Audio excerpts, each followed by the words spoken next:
Bonjour. Alors aujourd'hui, on va s'intéresser au portefeuille hardware d'Essenz. Alors là, c'est un gros coup de cœur. D'ailleurs, je tiens à remercier dans ma vidéo que je vous ai faite, voilà celle-là, dans les vidéos que je vous ai faites sur les choses importantes à savoir sur les wallets décentralisés. Eh bien, j'ai un internaute que je remercie énormément, Waltorn, qui m'a parlé de Essenz. Et du coup, eh bien, je me suis penchée sur le sujet parce que je ne connaissais pas. Et un gros merci à toi, Waltorn, parce que honnêtement, c'est un méga coup de cœur. J'ai adoré, tout de suite, j'en ai acheté un, je l'ai testé. J'ai vraiment, vous allez voir, je vais vous présenter la chose. Il est extraordinaire. Donc, eh bien, donc c'est ça. Alors, Essenz, eh bien, c'est un petit portefeuille comme ça, sous forme d'une petite clé en fait, un petit boîtier.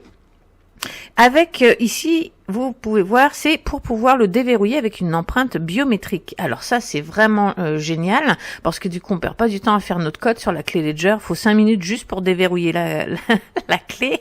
Là, boum, on met notre empreinte et c'est réglé. Merci, bonsoir. Et pour ceux que ça inquiète, parce que je le sais, effectivement, je me suis brûlé le doigt il y a pas très longtemps, et du coup, mon empreinte digitale ne marchait plus ni sur mon téléphone ni sur mon portefeuille. Eh bien, c'est pas grave, parce que si l'empreinte biométrique ne marche pas, vous pouvez utiliser le code. Vous avez un code, bien évidemment, en spare, en backup par défaut, si l'empreinte ne marche pas. Donc, qu'est-ce que j'aime chez Essenz? Eh bien, tout d'abord, c'est très friendly, comme je vais vous le montrer. Vous avez une application qui vient avec sur le téléphone, qui est vraiment simple. Je vais tout vous montrer, vous allez voir. Et c'est facile à installer, parce que, bon, c'est le même principe que Ledger. Quand vous recevez votre clé comme ça, il faut la paramétrer. C'est-à-dire que vous allez l'ouvrir, vous allez l'allumer, bien sûr, et là, on va vous demander, d'une part, de faire votre empreinte, donc ça c'est facile, c'est comme sur un téléphone, mais on va surtout vous demander de garder votre phrase mnémonique que je n'arrive jamais à prononcer, c'est-à-dire 12 mots ou 24 mots, ça dépend des hardware. Là, je me rappelle plus si c'est 12 ou 24. Je crois que c'est 24. Donc, on vous donne un certain mot, et vous le savez maintenant, je vous ai fait assez de vidéos là-dessus, vous ne pouvez pas perdre ces mots. Vous devez les noter, les avoir en backup 1, en backup 2, en backup 3. Vous devez les avoir partout. Et surtout, ne pas les perdre. Parce que c'est cette phrase, c'est comme si c'était votre clé de coffre-fort. Donc, si vous cassez, si vous perdez, si on vous vole votre hardware ici, eh bien grâce à ces mots, vous pouvez récupérer vos avoirs quand même, vous en rachetez un autre, et vous pouvez vous entrer ces mots, et du coup vous retrouvez vos avoirs. Donc c'est assez simple, hein. On vous donne les mots, vous les recopiez, ensuite vous les re-rentrez tout simplement comme la clé Ledger, c'est pas compliqué. Voilà. Et ensuite, qu'est-ce que j'aime? C'est très sécuritaire, c'est très sécuritaire. C'est un hardware, un cold wallet, donc c'est pas sur un... Enfin, quand je dis que c'est pas sur Internet, je vous laisse regarder mes autres vidéos où je vous explique ça, mais c'est pas en permanence, c'est pas sur un exchange, ça ne dépend pas d'un tiers, vous êtes maître de vos clés, donc si vous perdez pas vos mots, eh bien il y a que vous qui avez accès à votre argent, vous pouvez les déplacer, vous pouvez en faire ce que vous voulez, et c'est très sécuritaire parce que il se relie, c'est-à-dire que sur votre téléphone, si vous n'avez pas ce petit boîtier, vous pouvez même pas ajouter une monnaie. Donc c'est vraiment indispensable. Sans ce boîtier, l'application téléphone ne marche pas, et donc vous ne pouvez absolument rien faire. Et puis on verra plus tard avec le Web3, il y a des applications Web3 qui fonctionnent exactement comme la clé Ledger, c'est-à-dire que pour valider une transaction, vous devez d'abord la valider sur ce petit boîtier. Voilà. Ensuite, qu'est-ce que j'aime? Il y a beaucoup de tokens, hein. Il y a plus de 2900 tokens, je crois. Ouais, 2938 tokens. Donc, et on peut en rajouter vraiment énormément. Donc, il y a quand même un large choix. Et ce que j'aime beaucoup, c'est aussi qu'il y a beaucoup de tokens qui sont pas très connus. Par exemple, si je tape Gate Protocol, on va l'avoir sur la blockchain Ethereum. Eh bien, c'est ça. Ça, c'est très agréable parce qu'il y a beaucoup de petites monnaies qu'on sait pas trop quoi en faire, parce qu'il y a peu de portefeuilles qui les ont, ou alors il faut le mettre sur le portefeuille de la monnaie officielle, et là on se retrouve encore avec 10 000 portefeuilles. Donc ça c'est très apprécié qu'il y ait beaucoup de tokens, puis vous allez voir, on peut en rajouter, je vais vous montrer comment dans cette vidéo. Ensuite, pardon. Ensuite, eh bien, la fonction biométrique, comme je vous l'ai dit, elle est vraiment super facile. C'est super rapide de déverrouiller son truc. Pam, pam, c'est fini. Merci, bonsoir. Ça, j'adore. Et le fait qu'il y ait un code de sécurité au besoin, au cas où votre empreinte ne marche plus, c'est génial. J'aime beaucoup aussi l'écran. Vous voyez, il y a un bel écran là, ce qui permet d'afficher le QR code. Donc, quand vous êtes, par exemple, imaginons que vous n'avez pas votre téléphone avec vous et que vous voulez quand même qu'on vous envoie de l'argent, eh bien, grâce à ce petit boîtier, vous choisissez sur quel compte vous voulez qu'on l'envoie et puis ça va vous afficher l'adresse où envoyer, si on veut. Et si vous cliquez sur le petit icône du QR code, eh bien, ou des détails, je crois que c'est un icône de détails. Bref, il n'y a qu'un seul icône, donc vous pouvez pas vous tromper. Si vous cliquez là-dessus, ça affiche le QR code à l'écran. Alors ça, c'est vraiment extraordinaire. Ledger a pas ça. Hein. Ledger, c'est vraiment chiant. Faut se taper tout à écrire ou à envoyer. C'est vraiment pénible. C'est source d'erreur surtout. Si on passe pas par l'application, attention, bien évidemment. Avec l'application, c'est autre chose. Mais là, si vous n'avez pas votre téléphone avec vous, bah c'est super. Avec vous avez le QR code à l'écran et c'est génial. Voilà. En plus, l'écran est plus grand, donc c'est beaucoup plus facile à voir, à manipuler et à voir ce qu'on fait. Il y a une application Android et Apple. Alors ça, c'est vraiment cool aussi. Hein. Il n'y a pas de préférentisme. C'est décentralisé, bien évidemment. Et c'est décentralisé. Vous allez me dire, Ledger aussi est décentralisé, mais ce que je vous l'ai déjà dit dans d'autres vidéos, Ledger, depuis qu'ils ont un partenariat avec des banques et avec des cartes notamment Visa, carte de crédit Visa, eh bien, je ne sais pas à quel point ça va impacter la décentralisation, parce qu'il y a forcément un moyen de pression, et à un moment ou à un autre, ça va se retourner contre eux, c'est une certitude, j'en mets ma main à couper. C'est pourquoi, moi, j'utilise plusieurs wallets différents, et du coup, j'en ai un peu sur Ledger, j'en ai un peu sur Descent, j'en ai un peu à droite, à gauche, et je préfère éparpiller tout ça. Je vous l'explique dans mon livre d'ailleurs pour ceux qui veulent, ou dans d'autres vidéos. D'ailleurs, je vous invite vraiment à regarder cette vidéo-là, les choses importantes sur les wallets décentralisés, si vous l'avez pas encore vu. Je vous explique beaucoup de choses très importantes à faire pour un peu plus sécuriser votre argent et comprendre cet esprit de décentralisation. Parce que là, bien évidemment, je vous ai dit que c'était décentralisé. Au jour d'aujourd'hui, je sais pas ce que ça en sera demain. Dès qu'il y a un moyen de pression, ça n'est plus décentralisé. On est bien d'accord. Voilà. Ensuite, j'aime bien aussi que il y a une application sur le téléphone, il y a un wallet biométrique, mais vous avez aussi une carte wallet pour ceux qui préfèrent et qui utilisent ça. Je l'ai pas testé, alors je peux pas vous en parler vraiment, mais vous avez la possibilité. Puis quand vous êtes dans l'application, vous pouvez choisir qu'est-ce que vous utilisez. Est-ce que vous voulez utiliser l'application? Donc dans ces cas-là, le wallet sera sur votre téléphone. Est-ce que vous préférez plutôt utiliser le biométrique ou la carte? Vous choisissez et puis le portefeuille va être créé en fonction, il va être lié à ce qu'il est. Donc du coup, il y a trois applications, il y a trois wallets différents avec une seule application. Donc c'est pas mal, ça laisse un large choix et je trouve ça bien aussi. Ensuite, l'envoi de ça, c'est très rapide, vraiment. Alors là, j'ai été vraiment étonnée. En plus, ça venait pas du tout de là où j'habitais. Donc, en 3 jours, j'avais reçu mon truc. C'est vraiment super génial. Et le support aussi. J'ai posé beaucoup de questions parce que, comme je voulais vous faire une vidéo, je voulais être sûre de ce dont quoi je parlais. Donc, j'ai parlé longuement avec le support. Ils sont disponibles, ils sont joignables, ils répondent vite. Non, vraiment, chapeau. Je suis très étonnée. Alors, peut-être que c'est le début, ça va peut-être changer quand ils auront beaucoup de personnes, c'est toujours le même principe, mais au moment où je tourne cette vidéo, vraiment très très contente. En plus, sur leur site, ils ont beaucoup de documentation. Voilà, vous avez si vous avez des questions, alors c'est en anglais bien évidemment, mais si vous comprenez l'anglais, vous avez beaucoup de réponses pour pouvoir utiliser votre portefeuille très facilement. D'ailleurs, je vois là, tout à fait par hasard, que jusqu'au 31 décembre minuit, donc 31 décembre 2022 minuit, vous avez 30% de réduction sur l'achat d'une clé Descent. Moi, je serais vous, j'en profiterai parce que... d'ailleurs, à ce sujet, cette vidéo n'est pas du tout un partenariat. Je n'ai aucun lien d'affiliation avec eux. Je vais par la suite sûrement les contacter pour voir si on peut faire de l'affiliation ensemble parce que je trouve leur produit vraiment très bon et j'ai envie de le mettre en valeur parce que je le trouve excellent.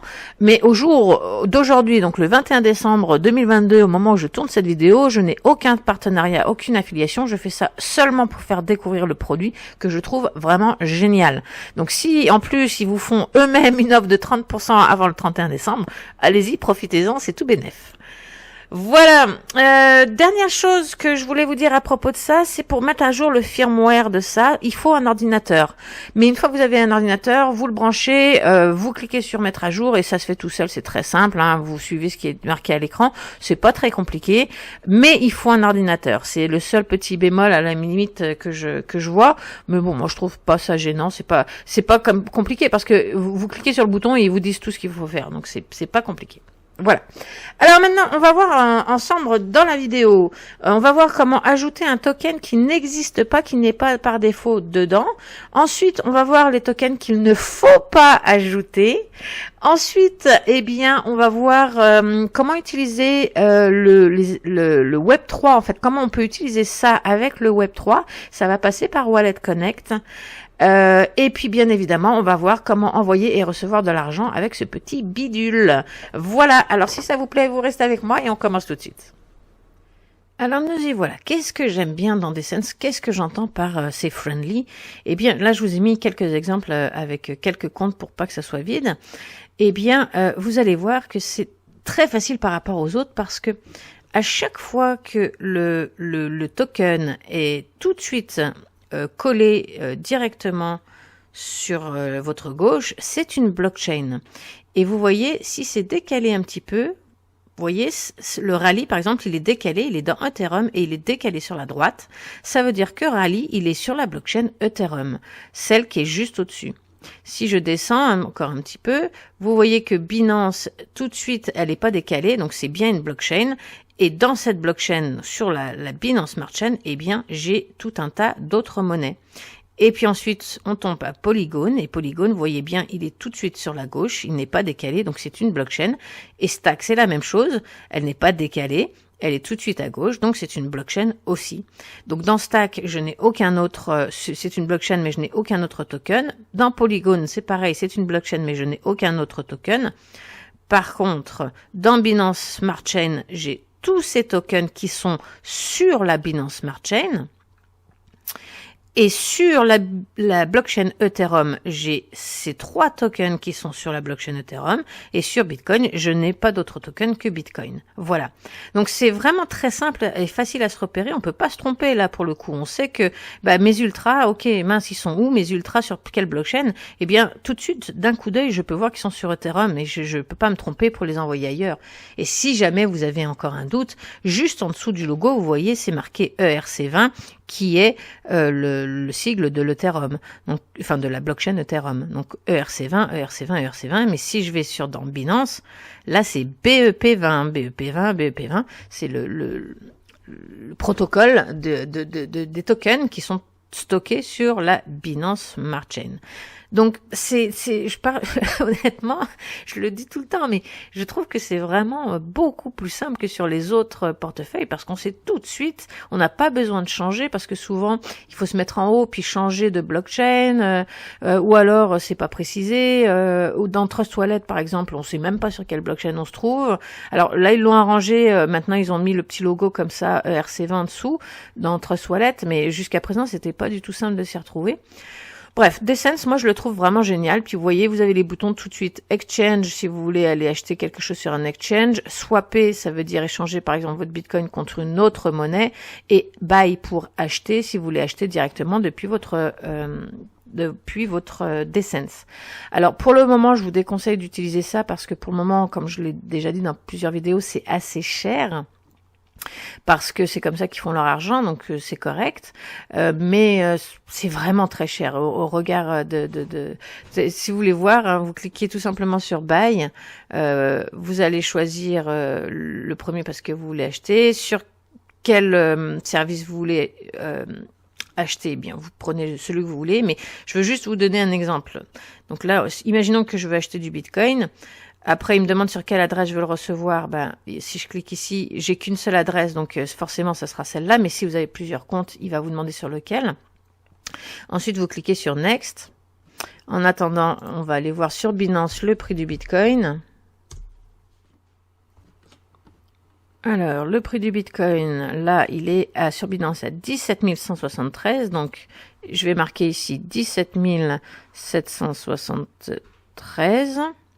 Ça, c'est pas... je peux pas mettre plus que 12 000. Ok, bon, on va mettre 12 000. On s'en fout, c'est pas grave, c'est pour l'exemple. Là, vous marquez combien vous voulez en acheter. Hein. Là, c'est juste pour l'exemple. Mais je voulais vous montrer la différence de prix. Donc là, vous voyez, vous allez pouvoir acheter... Déjà, vous avez des frais de 235 $. Et voilà, vous l'achetez votre Bitcoin au prix de 17 929, alors que vous voyez, ici, il est à 17 160. Donc, vous le payez déjà 800 $ de plus cher qu'il ne l'est, et en plus, vous avez des frais. Donc, vous voyez, c'est pas du tout avantageux pour le moment. Alors, je dis pas que ça ne sera pas par la suite, hein, vérifiez à chaque fois, mais pour le moment, c'est pas très avantageux. Il vaut mieux acheter sur Binance, enfin, peu importe, sur un exchange, et ensuite le transférer sur votre portefeuille Decence. Donc, maintenant, voyons comment faire pour ajouter une monnaie qui n'est pas par défaut dans le portefeuille Decence. Donc, vous cliquez de nouveau sur le plus. Donc, vous tapez en haut dans le moteur de recherche ici le nom de votre monnaie. Et vous cliquez ici pour valider et faire une recherche.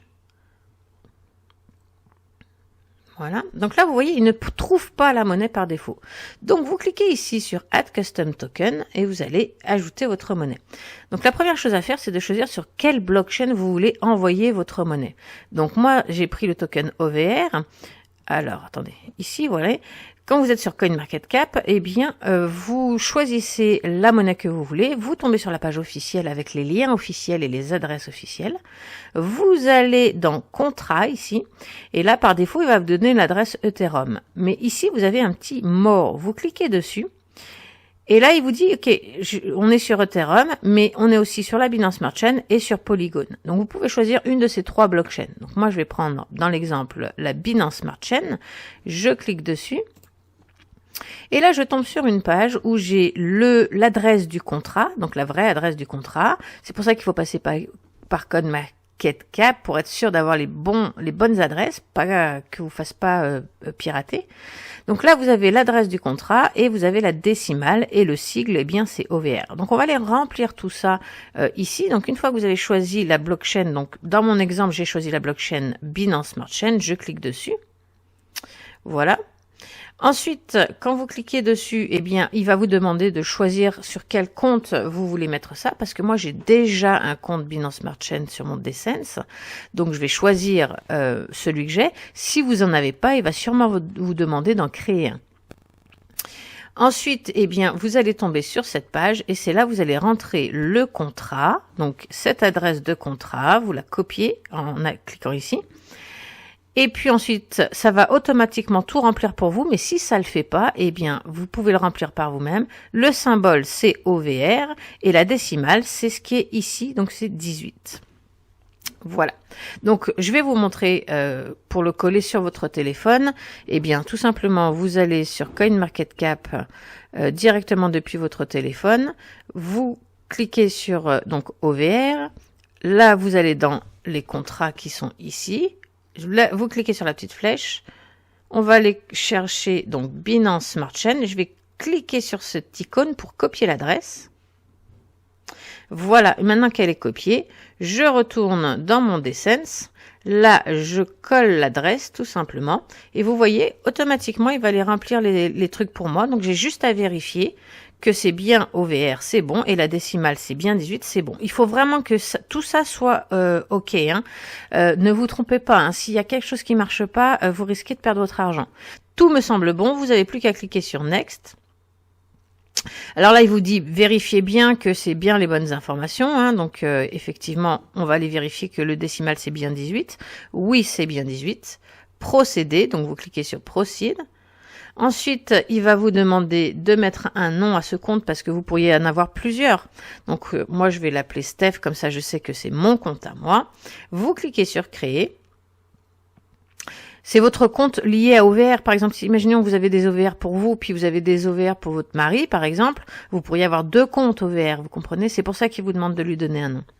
Et ensuite, eh bien, dans mon Descents, je vais dans Binance Smart Chain, et effectivement, c'est ajouté mon token OVR. Donc maintenant, je vais pouvoir faire comme d'habitude. Je vais pouvoir avoir une adresse pour pouvoir envoyer mes OVR sur mon Descents. Voilà, c'est aussi simple que ça. Alors par contre, attention, si on veut une monnaie, il faut vraiment qu'elle soit la monnaie telle qu'on l'a achetée, c'est-à-dire telle qu'elle est. Je vais vous donner l'exemple de Rose, de Oasis Network. Vous voyez à l'écran, le code c'est bien Rose. Maintenant, imaginons que je veuille mettre ça sur mon Descents, j'appuie sur le plus comme d'habitude, je vais chercher Rose, je valide, et là il va me dire, ok, moi j'ai des roses, elles sont sur la blockchain ERC20, donc ça veut dire sur Ethereum. Donc ça veut dire que vous devez l'envoyer sur Ethereum. Mais attention, ce sont des W roses. Quand il y a un W devant, ça veut dire wrapped. Ça veut dire que c'est pas le vrai token. Ça veut dire qu'il a été échangé, il a été wrappé, c'est-à-dire enroulé, on va dire sur une. Pour schématiser, c'est enroulé dans une couche pour être compatible avec ERC20. Nous, on veut pas ça. On veut toujours le token d'origine. Donc, on veut pas ce W. Et en plus, de toute manière, on veut pas l'envoyer sur Ethereum, c'est bien trop cher. Donc, imaginons que je veuille le mettre sur Binance, comme on a vu précédemment. Je vais donc sur CoinMarketCap. Je clique sur More, ici, et je vais choisir l'adresse Binance. Sauf que là, vous voyez encore une fois, il s'agit d'un wrap rose. C'est encore un token qui est wrappé, il y a encore un W. Donc, eh bien, cette monnaie, vous pouvez pas vraiment l'envoyer puisque à chaque fois que vous allez l'envoyer sur une blockchain, elle va être wrappée. Donc, eh bien, celle-là, pour le moment, tant qu'il n'y a pas d'autre solution, eh bien, laissez-la sur l'exchange. Ça, c'est mon conseil, c'est ce que moi je fais. Si vous préférez l'enlever et le mettre sur votre clé, votre portefeuille sécurisé, faites-le. Pourquoi moi je le fais pas? Parce que un token qui est wrappé, ça veut dire qu'on vous donne un token, donc un W rose, contre un rose. Mais imaginons que le W, le W rose, il perd de sa valeur, il dépègue, comme on a vu avec Luna, comme on a vu avec les stablecoins cette année. Par exemple, un stablecoin égale $1, eh bien, il est arrivé que un stablecoin égale 98 cents, par exemple. Il a perdu un peu de sa monnaie. Eh bien, avec les tokens qui sont wrappés, il peut arriver exactement la même chose. Donc, ça veut dire que un token wrappé peut dépéguer, il peut perdre sa valeur par rapport à un vrai token. Vous comprenez? Donc c'est pour ça que moi j'en veux pas de ça, c'est prendre un risque, encore un risque de plus qui est inutile. Donc je préfère le laisser sur l'exchange et le revendre quand j'ai besoin de le revendre, ou attendre qu'il y ait une autre solution qui se propose sans qu'il soit wrappé. Voilà. Ça c'est mon conseil de base. Maintenant vous faites ce que vous voulez. Alors une autre option que j'aime beaucoup chez Descents, c'est comment on appelle ça, le Wallet Connect en fait, pour pouvoir se connecter à des applications en Web3. Donc vous pouvez déjà le relier à MetaMask, comme on le verra plus tard, mais vous pouvez surtout utiliser Wallet Connect. Et alors ça, je trouve ça génial. Par exemple, sur le site de DYDX, quand vous voulez connecter un wallet, donc en Web3, vous cliquez sur Connect Wallet, puis il vous donne la liste avec lesquelles vous pouvez vous connecter, les wallets que vous pouvez vous connecter. Donc vous trouverez jamais Descents dedans dans la liste. Enfin, pour le moment en tout cas, vous ne le trouverez pas. En revanche, si vous avez Wallet Connect ou MetaMask, vous pouvez quand même utiliser votre Descents pour ça. Donc MetaMask, on verra plus tard, mais Wallet Connect, eh bien vous cliquez sur Wallet Connect, ça vous donne un QR code. Ici, dans votre téléphone, vous allez aller sur Discovery ici, et hop là. Ici, en haut à gauche, vous avez un icône pour pouvoir scanner. Donc, vous cliquez là-dessus. Ça va ouvrir votre téléphone, votre appareil photo pour pouvoir scanner le code. Vous scannez le code. Hop, et voilà, et là il vous demande si vous voulez vous connecter. Donc eh bien vous choisissez sur quelle smart chain vous voulez utiliser. Donc vous pouvez en appuyant sur la petite clé choisir la smart chain que vous voulez utiliser. Ensuite, vous choisissez le compte ici que vous voulez utiliser. Donc là, c'est pareil. Si vous avez plusieurs comptes, et vous choisissez celui que vous voulez. Et ensuite, vous cliquez sur Yes, I want. Vérifiez bien que c'est bien la bonne adresse. OK. Et voilà, vous êtes connecté. Alors, je le fais pas moi, parce que ça ne m'intéresse pas. Mais voilà, c'est tout simplement. C'est aussi simple que ça. Donc, du coup, ça rend compatible Dessense avec énormément de browsers Web 3. Bien. Alors, voyons maintenant comment envoyer et recevoir de l'argent. Juste une petite parenthèse, j'ai oublié de vous dire aussi que il prenait les NFT, bien sûr. Ici, vous voyez le petit icône ici. Vous pouvez ajouter des NFT et stocker des NFT dans ce wallet, bien sûr. Alors, comment est-ce que on envoie de l'argent? Eh bien, c'est simple. Vous allez choisir la monnaie que vous voulez envoyer ou recevoir. Donc, imaginons qu'on prend le Bitcoin. Vous cliquez dessus. Hop, il y a ça qui s'affiche. Et là, eh bien, vous avez envoyer, c'est send, recevoir, c'est receive, détail history, c'est toutes vos transactions. Et si vous voulez plus voir ce compte, eh bien, vous cliquez là-dessus, il n'apparaîtra plus, il sera caché. Vous pourrez le réactiver plus tard. Donc, eh bien, si vous voulez recevoir, on clique là-dessus. Voilà, boum, vous avez votre QR code et votre adresse. Et ça vous précise ici sur quel réseau vous vous trouvez et qu'est-ce que vous pouvez envoyer dessus. Donc, pour pas que vous vous trompiez. Et si au contraire, vous voulez envoyer, eh bien, vous cliquez sur Send. Et comme d'habitude, eh bien, vous faites, vous collez ici, soit vous collez ici l'adresse que vous voulez, à qui vous voulez envoyer, soit vous cliquez sur QR Scan, ce qui vous permettra de scanner un QR code. Et donc, du coup, de pas se tromper, c'est beaucoup plus simple. Ensuite, vous cliquez, vous choisissez, si vous avez plusieurs comptes, de quel compte vous voulez l'envoyer. Next. Ensuite, vous cliquez ici sur Next et puis vous mettez le montant et voilà, c'est aussi simple que ça, c'est pas compliqué. Alors j'espère que vous êtes aussi convaincus que je le suis par ce fantastique wallet que je trouve vraiment génial. Et puis, si c'est le cas, eh bien restez avec moi parce que je vais vous faire gagner un Dessense. Et oui, je vais faire un giveaway. Vous voyez qu'en date du 21 décembre 2021, je suis à 888 abonnés. À partir du moment où je passe la barre des 1000 abonnés, je vais tirer au sort quelqu'un parmi les 1000 abonnés et je vais lui offrir un wallet biométrique de Dessense. Donc c'est simple, vous n'avez rien à faire, juste vous abonner, dites-le à vos amis, dites-le à votre famille, abonnez-vous qu'on passe les 1000 abonnés et dès que je passe les 1000 abonnés sur Twitter, je vous fais un tirage en direct comme j'ai l'habitude de faire et je vous fais gagner à l'un d'entre vous un portefeuille biométrique Dessense. Alors on est le 21 décembre, si ça pouvait arriver avant le 1er janvier, ça serait super cool. Bon, certes vous êtes tous en vacances, c'est pas forcément le meilleur moment, mais je compte sur vous. 1000 abonnés et il y en a un d'entre vous qui repart avec un Dessense. Bonne journée à tous et à bientôt.